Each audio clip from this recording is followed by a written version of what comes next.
about it. OMG, the president just died. The well-known president was born July 15, 1867 in Richmond, Virginia. She was born to Elizabeth Draper and Ulysses Colbert. Her father was an Irish journalist, while her mother was an ex-slave who was a cook assistant in the Vanloo mansion. Maggie lived in the mansion for the early years of her life. Her mother then remarried Maggie's stepfather, William Mitchell, who was a waiter. Her mother became a laundress when William was brutally murdered.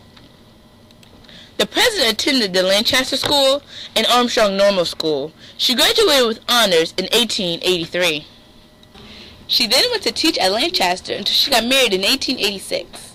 She married Armstead Walker Jr. on September 14, 1886. They had 3 children, Russell E. Talmadge, Armstead Mitchell, who sadly died as an infant, Melvin DeWitt, and Polly Anderson, who they adopted.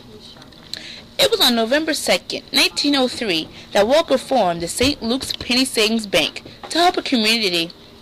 By 1920, the St. Luke's Penny Bank had helped purchase 600 homes. She was president for 19 years.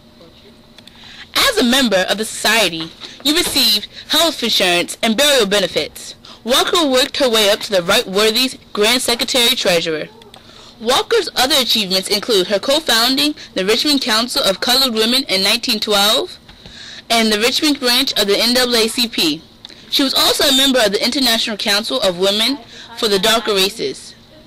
She was also a member of the International Council of Women of the Darker Races, the National Association of Wage Earners, the National Urban League, and the Virginia Interracial Committee.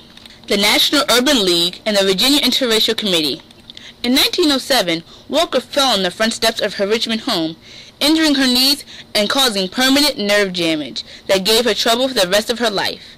She was restricted to a wheelchair in 1928 because of the accident and diabetes. Since the incident, she was nicknamed Lame Lioness.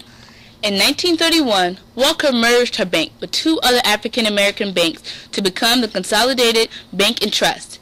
She was chairwoman of the board at the bank until her death.